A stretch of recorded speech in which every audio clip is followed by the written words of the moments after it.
Around the world, there are many different kinds of light-based phenomenon, or LBP. These range from your average rainbow to the enigmatic will-o-wisp. But did you know that the Four States region has its own unique LBP? Over the years, it has gone by many different names: the Ghostlight, the Joplin Spooklight, the Hornet Spooklight, the Tri-State Spooklight, the Ozark Spooklight, coming to the name many people know it as today. To the Spooklight. Spooklight. The Spooklight, and it has other names as well. People will kill you if you call it a ghost light. I'll warn you. It's the Spooklight. This phenomenon is steeped in history and folklore. Generations of people have gone searching for the light. Many have seen it. Some haven't been quite as successful. Those that have seen it describe it as a floating ball of light that bounces around the area surrounding East 50 Road. The light has been said to split into multiple orbs, follow people or cars, and disappear as soon as anybody gets close. It looks like a ball of plasma. And sometimes it can have a colored cast to it, so that sometimes it will look a little bluish tint or reddish tint, even greenish tint at times, but it's usually brilliant white. Most people describe it as a light that seems to float down the road, getting larger as it gets closer to them. Sometimes it splits up into different smaller balls of light. Sometimes it'll zoom left or right, and then as soon as it gets close to you, as it seems like it's going to pass you, it vanishes and you can no longer see it. A white blue orb. It was a very bright white light with this blue glow to it. It's a glowing orb. While many have seen the ghost light, no one has been able to definitively explain what causes the phenomenon. My name is Cale Chapman, and I've set out to try and find and finally explain this phenomenon. I've never believed much in the paranormal or supernatural, but I will consider whatever evidence I can find. Welcome to my investigation into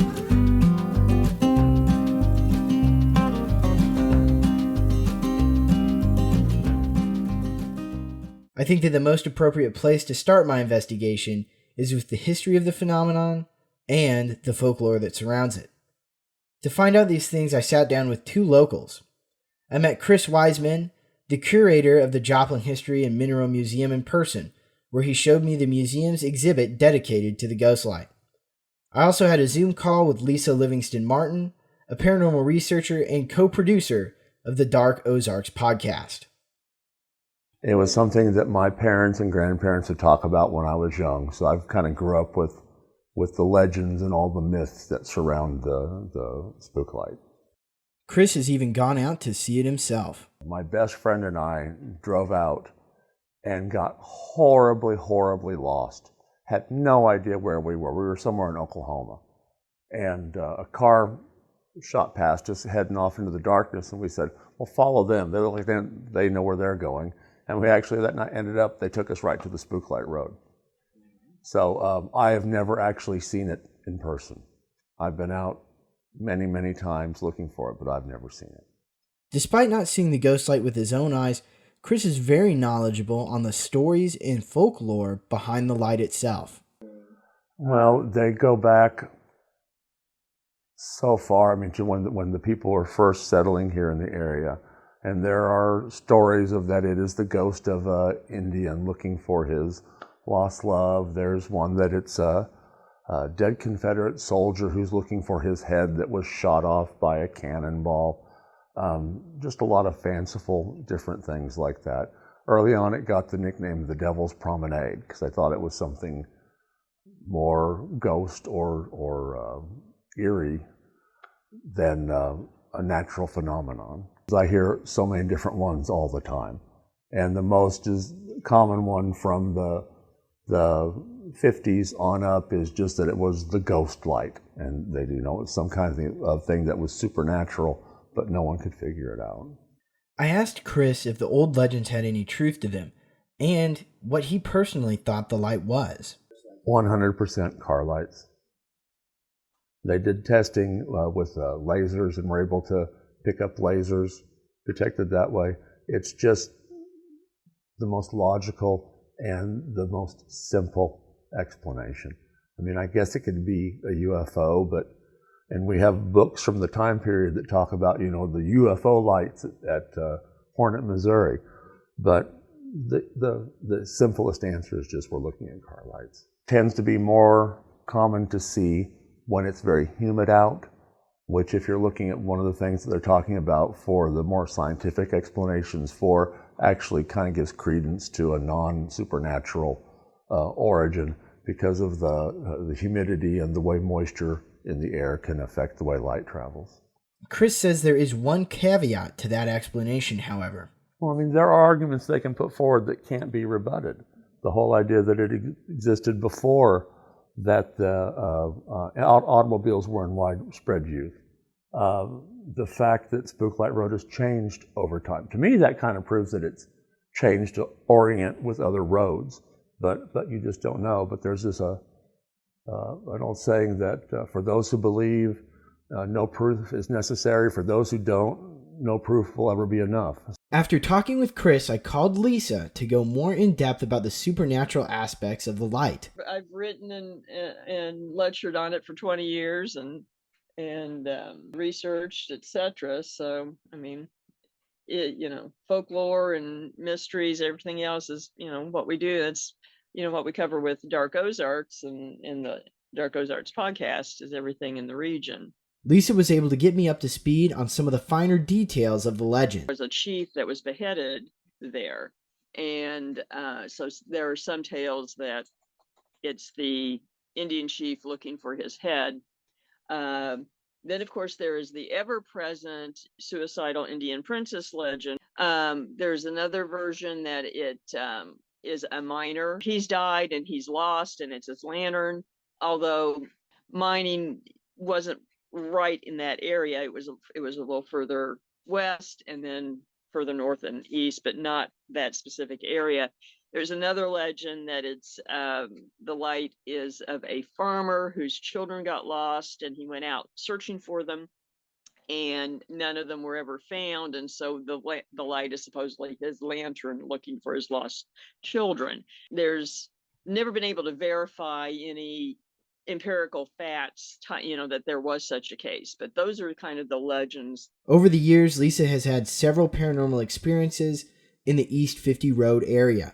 People have a lot of experiences of almost time loops. I know one person who, while out there, a dog ran out in the road and they slammed on their brakes and they heard, like it hit the car, they get out and look, they can't find the dog. And then over a period of a couple of years in that same spot, the same thing would happen, looked like the same dog. And, to the point they thought maybe it was a ghost dog. I don't know. There are, people have experienced seeing shadow people in some of the fields, phantom coyotes or something that happen. I've had that experience happen to me. After hearing about the history of the ghost light and the story of Lisa's encounters on East 50 Road and its surrounding area, I wanted to hear more from someone else who had seen the light. Luckily, I was able to find KOAM reporter Chris Warner, who had actually filmed a news story about the light one year for Halloween, in which he encountered the floating orb. We were actually right around Halloween doing neat, spooky Halloween stories for air, and I was assigned to go down and talk about the Spooklight. And so I went down one night. It was probably, 10:30 when I got down there, and I stayed until a little after midnight. And I set up on the side of the road. Of course, it was pitch black, couldn't see anything, didn't know if I'd even see it. And then a couple pulled up and were talking about it, waiting for it, and it appeared. So I grabbed my camera as fast as I could and set it up. And what the camera was able to see versus what we could see with our naked eye was totally different. And the camera caught it zinging around. It'd go up, it'd go down, it'd go left, it'd go right, just kind of bouncing around. And then what we couldn't see with the naked eye that the camera saw is it would split on occasion. And I think at most it reached about 3 different orbs, but it kept splitting into 2. And so what we saw, it just looked like it got bigger, but the camera saw it actually breaking up before it eventually just dissolved, it disappeared. I asked Chris what he thought caused the light that he saw, but he wasn't for sure. It's difficult to say. After it kind of disappeared, I drove down to where we believed we saw it, and I couldn't see anything nearby that could have caused what we saw. I know I've heard stories that people think it's the glare of headlights on the highway, or any number of things. I've even heard swamp gas has been, blamed as what the Spooklight is, but I got down there and I saw absolutely nothing that could have accounted for what we saw. So, was it something supernatural? Perhaps. I'm not an expert in that field, but I would say it almost had to be. My interest was piqued, however. Everyone seemed to bring up headlights as a possible cause. I wanted to know more about how headlights, of all things, could cause light-based phenomenon like the ghost light. I got into contact with Dr. Andrew George, an associate professor of biology at Pittsburgh State University, to get some answers. Well, I've been at Pitt State since 2016. I'm originally from Oklahoma, and I went to college in Arkansas and grad school, Oklahoma and Missouri. I'm a wildlife biologist, so I've spent a lot of time out in the woods and looking at plants and animals. He'd heard about the ghost light nearly all his life.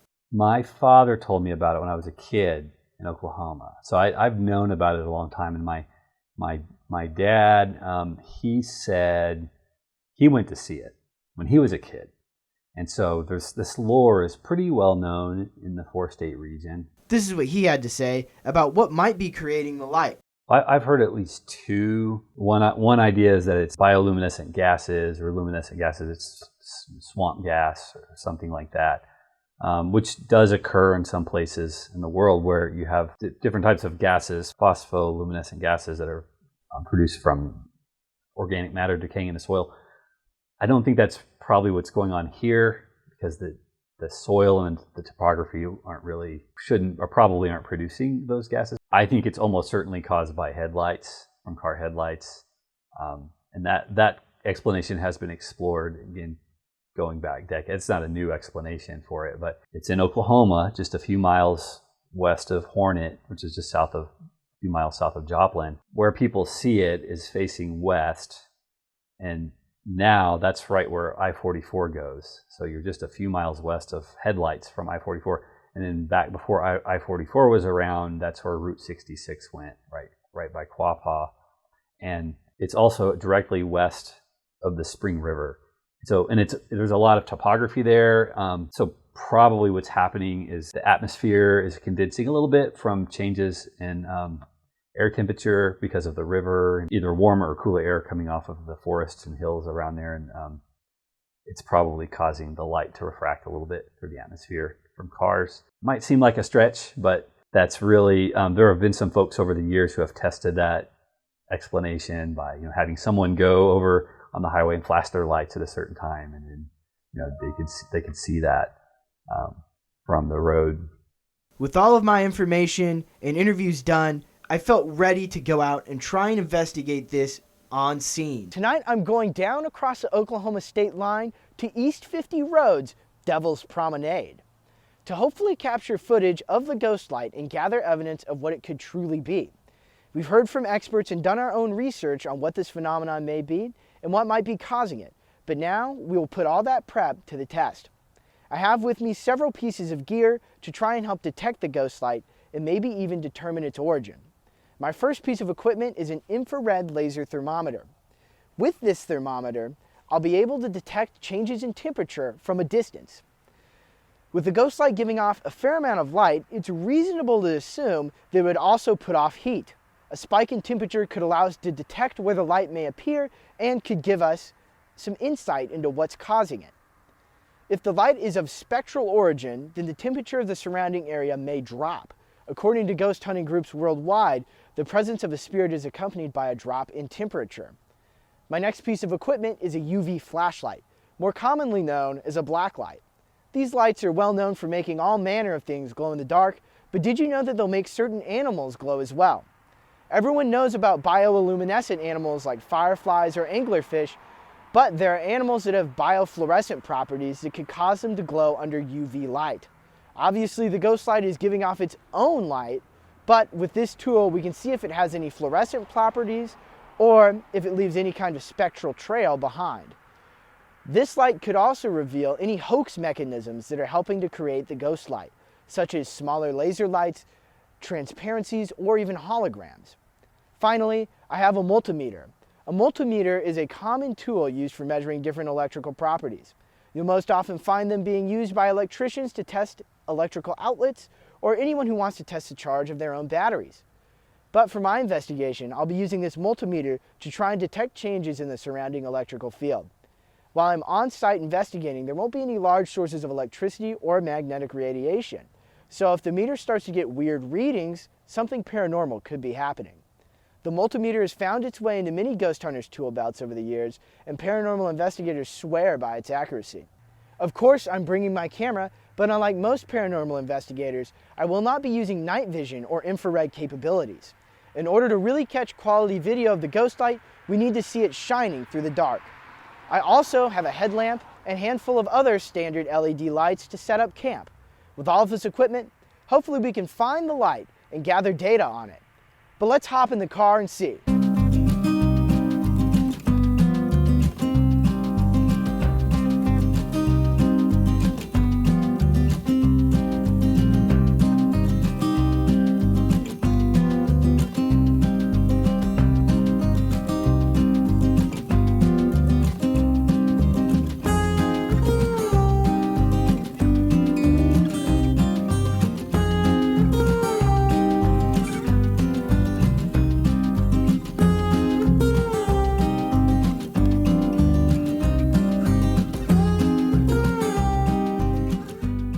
Alright, we're out here on the trail of the ghost light. We're on East 50 Road outside of Quapaw, Oklahoma. Hopefully, we're going to get some activity tonight of some kind. Hopefully, we'll see some kind of phenomenon. But we're going to take some baseline tests, and we'll check in later tonight to see if any of those change. If we see any kind of light phenomenon that we think is unexplained, then we'll do another test. But right now, we're just going to get a baseline for what it should be on a regular night. First, we're going to start with a laser thermometer.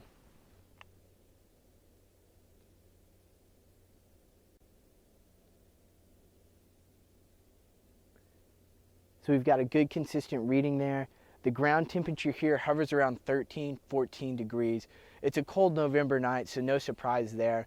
Next, we're going to take a look at weather. We're just going to use the weather app on my phone. Outside of Quapaw, it's 36 degrees. It's a clear night, and we've got a humidity of 38%. According to some of the people that we've talked to, you're supposed to go and look for this on a good humid night. 38% should hopefully give us some good results. Next test we're going to run is the multimeter. The multimeter will tell us if there's any kind of strange electrical phenomenon going on. Right now we're getting a base reading of 0 hertz. We don't have any voltage. So later on tonight, if this multimeter starts to spike, then we know that there could be some kind of electrical phenomenon. The ghost light could be imminent. So throughout the night I walked and drove around the East 50 Road area, stopping at different spots on the side of the road to see if anything would appear. The light never appeared, but I did see other easily explained lights. A cell tower was easily visible from the road, as was the roof of downstream casino, which changed colors throughout the night. The amount of light on the road actually surprised me because I had pictured the road as being in the middle of nowhere and being nearly pitch black at night. And it was in certain areas, but obviously this wasn't the case at every stretch of the road because of the lights I've already mentioned, but also because of the number of residencies and other cars. This road was actually fairly busy at times with people passing through, although none of them pulled over or stopped to try and find the Spooklight. There were quite a few other houses on the road, and each one had outdoor lighting of some kind, but I don't think light hunters would confuse them for the ghost light. Traffic signs pop up throughout the area and reflect headlights, but again, this is a common and easily recognizable feature that wouldn't trick anyone. It looks like we're in for a second night on East 50 Road.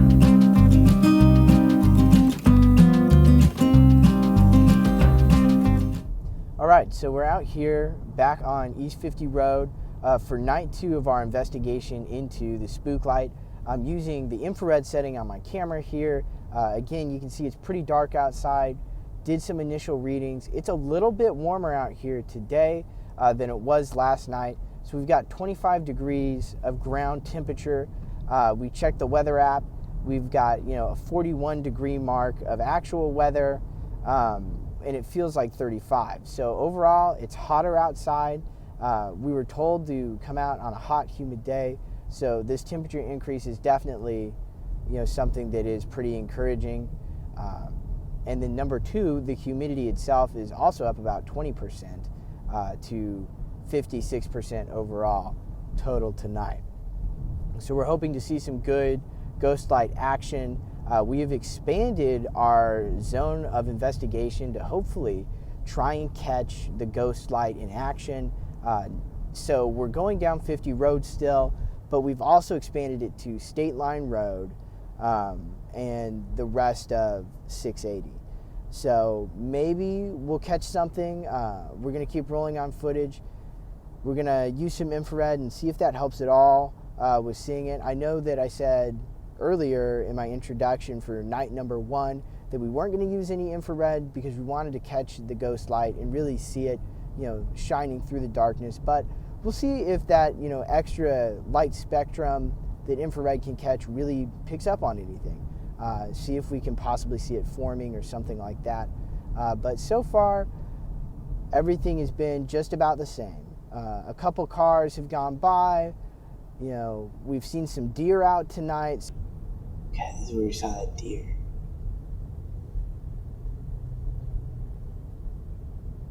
I think it's gone. So there are, animals out here, out and about, walking around. Possibly the shine from headlights off their eyes could be something that people could think is a ghost light. But, we'll see just as the night goes on. Even with the expanded area we investigated, I did not find the ghost light during night 2. East 50 Road continued to be uneventful. State Line Road and the back end of 680 did not offer any evidence or sightings either. There were some darker areas on State Line that I thought would be great spots to park because of how far removed they are from ambient light, but I still didn't see anything there. The roads in the area were still busy, and people were traveling on them throughout the whole time I was hunting. Once again, I was the only car to pull over and try and find the light. There were more animals out tonight than during the first night, but I don't think that was a sign of any kind, and I don't think their eyes matched the description of the ghost light given to me by the witnesses I interviewed. I think after 2 nights and nearly 6 hours of investigating and getting nothing, I'm ready to close this chapter of my inquiry into the ghost light. I will continue to return to East 50 Road whenever I am in the 4 States area to try and see what many continue to marvel at. I do not know what everyone is seeing out on the back roads of Oklahoma, but I do know that it is something that ties together many people from many areas in a sense of shared wonder. I do not know if the ghost light phenomenon is a spirit roaming the road, headlights bouncing through fields, natural gas burning out of the earth, or maybe even some kind of extraterrestrial beacon. But I can tell you, it is a good story. And maybe, just maybe, it doesn't need to be anything more than that.